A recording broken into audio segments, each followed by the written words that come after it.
Well, mga kasuskilo, it's done already. Yan, mga kasuskilo, ang ating tinapos na project, ang pagpipinta ng pader kisame. Ayan, ang pinto at hamba. So, yun ang pinta natin buong loob ng bahay. Tinapos natin, mga kasuskilo. Ayan, nakita nyo, ito yung kwarto. Ayan, kulay, maganda, elegante ang kulay. Ang mga hamba niya is kulay white. Pinto is white.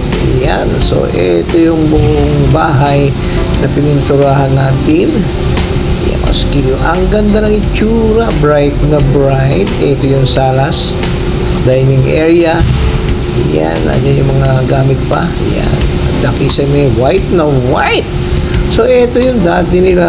Ito yung kusina naman.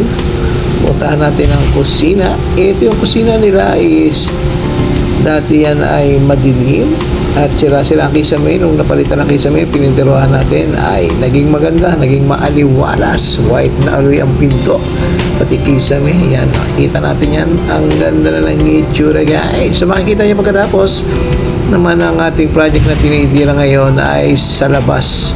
Yan, pinipinturahan natin ang labas. Makikita nyo before and after na matapos kong pintahan ang labas at loob. Take note, ako lang mag-isa ang tumira ang pagpipinta niyan, guys. Talaga namang isang buwan. Kasi pinipintahan ko lang niya every Saturday and Sunday. So, yan. Natapos din sa wakas. Salamat sa patnubay ng Panginoong may kapal. Natapos natin ang ating project. Wow, wow, wow! Yan, makita niyo ang ganda ng itsura.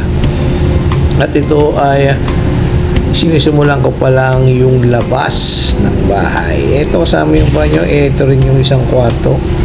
Yan. At nilagyan pa natin yan ng mga frame, ang mga aircon nila. Yan. Nilinis ang mga tiles. Yan, pinintahan. Okay, ayos sis. Pati ang banyo, makikita natin. Maganda rin ang pagkakalagay ng tiles na bago at pagpipinta ng kisame at mga kornisa.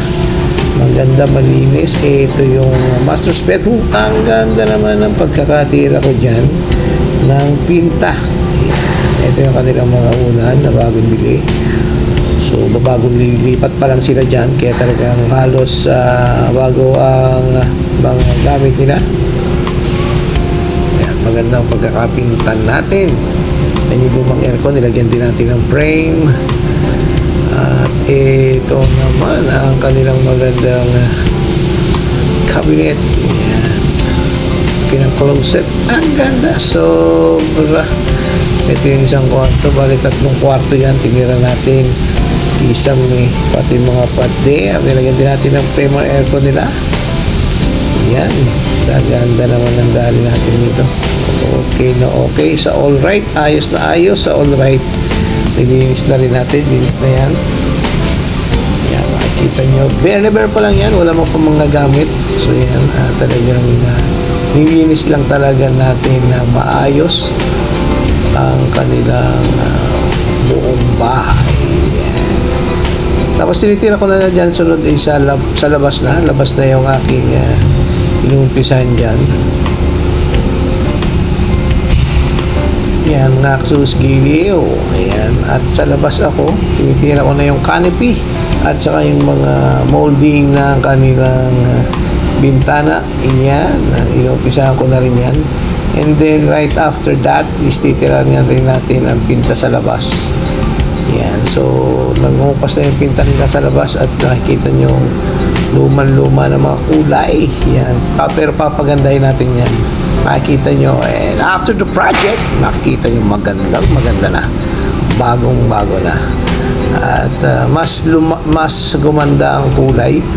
Mas naging brighter ang kulay nating mapintahan ang loob at labas ng bahay. Eto na, guys. Wow!